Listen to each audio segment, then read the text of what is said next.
Good morning. Selamat pagi. Ohayou gozaimasu.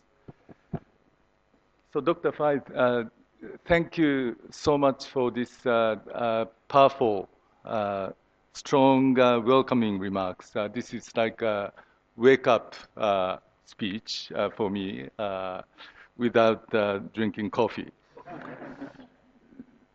And I'm really delighted to see my good friends coming from Japan, my longtime friend, Professor Takashi Terada from Doshisha University, Kyoto, where I'm also from. And of course, Professor Terada is a foremost expert of APEC in Japan, Asian regionalism. He's been working on these issues during the last, I guess, 3 decades. And Mr. Andrew Manton, researcher from CSIS Indonesia. Of course, we just had a 2+2 in Japan, joined by Foreign Minister and Defense Minister of Indonesia in Tokyo, and we had a very constructive dialogue between Japan and Indonesia. And another close friend of mine, Professor Kei Koga from Nanyang Technological University, and it just so happened that I was invited as a commentator on the book publication under the title of The Courteous Power, Japan and Southeast Asia in the Indo-Pacific Era, which was published 4 years ago by University of Michigan. And so Professor Koga was one of the major contributors for that book. So now, distinguished guests, ladies and gentlemen, it is great honor and privilege for me to be here today to attend the Japan-ASEAN roundtable, aligning priorities in the shifting Indo-Pacific. I'd like to extend a very warm welcome to all of you gathered here today. I also wish to express my heartfelt gratitude to ISIS Malaysia, led by Dr. Faiz, for organizing this timely event. Taking this opportunity, I'd like to congratulate Malaysia for its extremely successful ASEAN chairmanship, led by Prime Minister Anwar Ibrahim, which not only offered a broader and more inclusive platform, but also led to the official accession of Timor-Leste, signing of Kuala Lumpur Peace Accords, restoring peace between Thailand and Cambodia, and adoption of the ASEAN Community Vision 2045.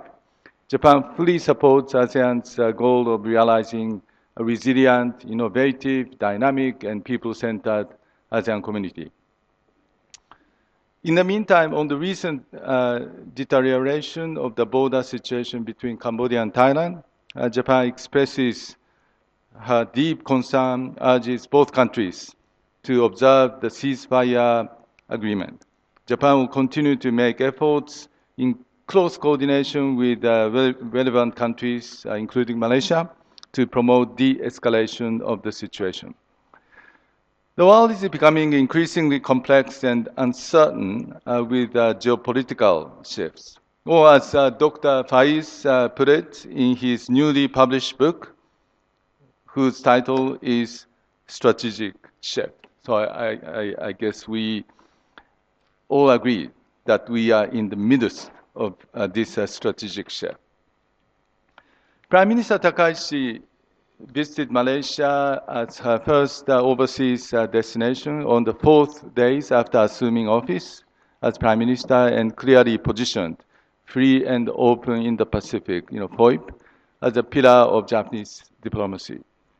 Moreover, during Japan-ASEAN Summit meeting, we adopted a joint statement to promote synergies and foster deeper cooperation between FOIP and ASEAN's outlook on the Indo-Pacific AOIP, both sharing fundamental principles such as openness, transparency, inclusiveness, and respect for the rule of law.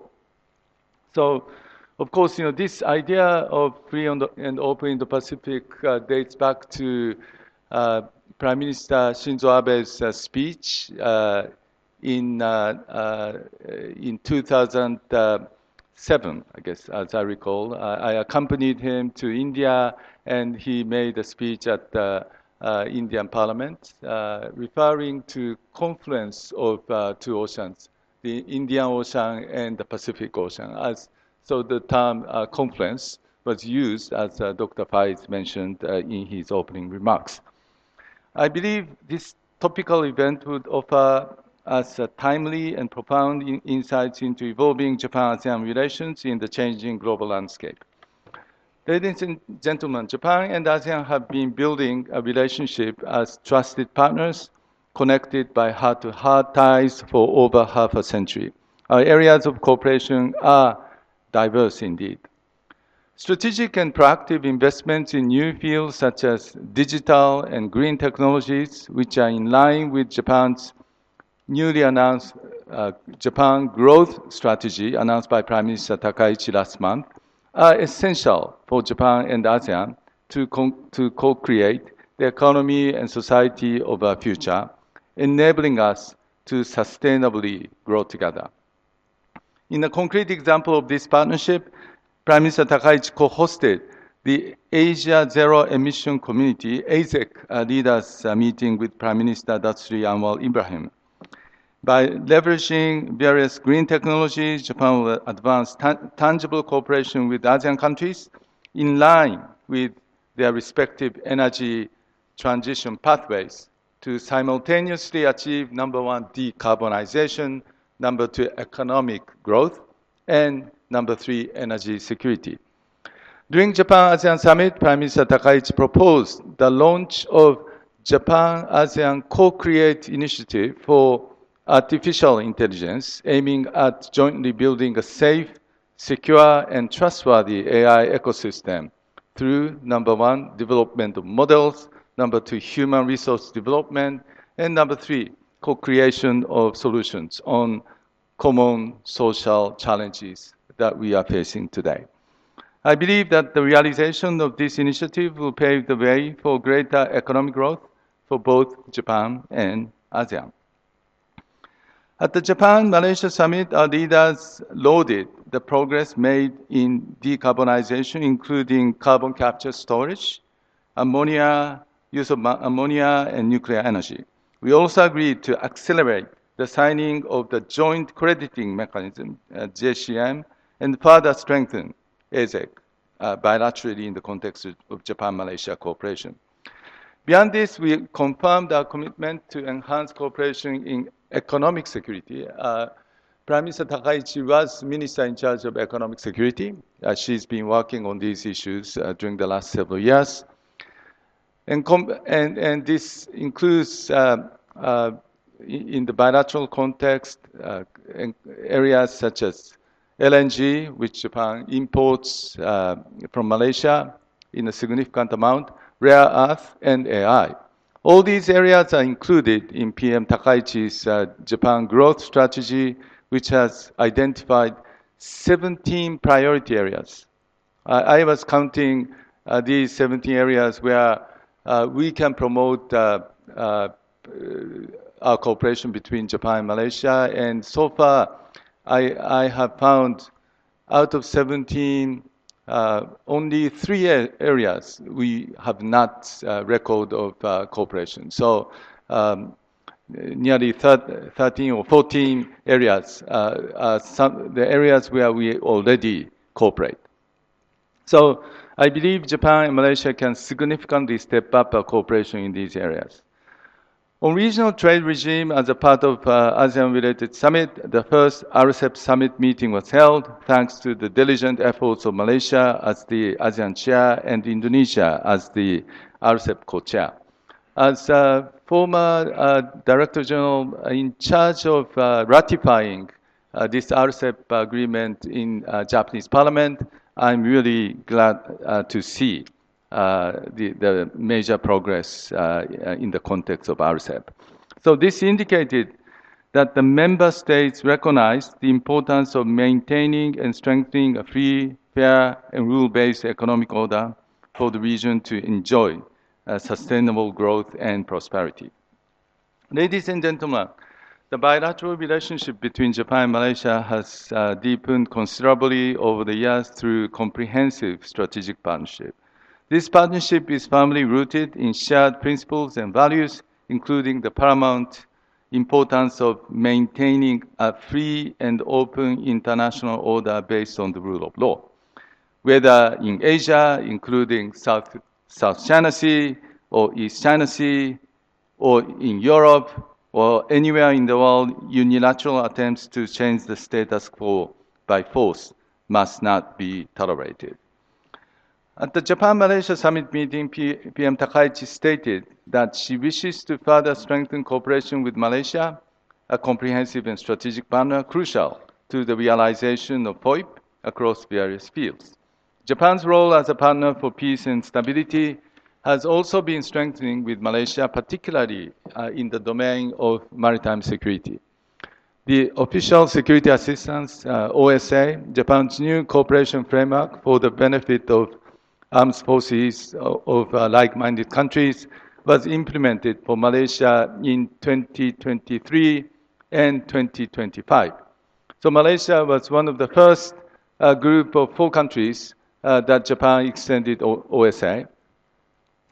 And through OSA, 7 rescue boats and 14 UAVs, drones have been provided to Malaysian armed forces this September and October. Furthermore, a diving support vessel for Royal Malaysian Navy and several pieces of equipment for the ASEAN Observer Team, AOT, for Thai-Cambodia border ceasefire, valued at 3.1 billion yen in total, were committed through an exchange of notes signed between myself and Deputy Secretary of Ministry of Defense, Yani, on 22nd of October. Our joint military exercises have also actively taken place this year. Royal Malaysian Navy and the Japan Maritime Self-Defense Forces have conducted bilateral exercises 4 times in the Strait of Malacca and South China Sea, deepening and advancing the content of our military exercise this year. Japan and Malaysia also share long-standing and successful history of maritime cooperation built upon the strong special partnership between the Japan Coast Guard and Malaysian Maritime Enforcement Agency, MMEA. Just this June, the Japan Coast Guard patrol vessel Mizuho visited Port Klang and conducted a joint exercise with MMEA. This event stands as a powerful symbol of the enduring strength of our maritime partnership. Ladies and gentlemen, the foundation of Japan-Malaysia relations is people-to-people exchange. Since its inception of Rookies policy in 1982, over 28,000 Malaysians have studied or trained in Japan with assistance extended from Malaysian government and Japanese government. Our cooperation through the Malaysia-Japan International Institute of Technology, MJIT, and Tsukuba University's Malaysia campus, which opened last year, has been cultivating future leaders who will play a pivotal role in shaping our future bilateral relationship. Looking ahead, I believe it is time for us to take the next step, but I refer to as the look at each other policy. This concept emphasizes mutual exchange, not only with more Malaysians studying and trained in Japan, but also with more young Japanese students, researchers, and professionals coming to Malaysia. I have seen the figure that last year there was 25% increase of Japanese students studying at Malaysian universities. So it seems to me that Malaysia is becoming all the more popular destination for study abroad for Japanese students. And probably Japanese students can learn not only English, but can also learn Malay or Chinese here in Malaysia. So I'd like to express my renewed gratitude to Malaysia for its enthusiastic participation and cooperation in Expo 2025 Osaka Kansai, which successfully concluded in October. So many Japanese citizens visited the Malaysian pavilion, themed Weaving a Future in Harmony. Experienced its diverse and rich culture and consequently found Malaysia to be an even more familiar and attractive country. Actually, I visited the Malaysia pavilion on Malaysia Day in the beginning of September, and I was surprised to see a long queue in front of Malaysian pavilion, probably 1 hour wait to enter Malaysian pavilion. And the secret was roti canai. Roti canai was so popular. 50 ringgit roti canai, and the chef was kind of flying, roti canai. So if some of you are investor, I recommend you're investing in opening roti canai restaurants in Japan. You'll do a very good business. There's another expo that we are planning. It's called Green Expo.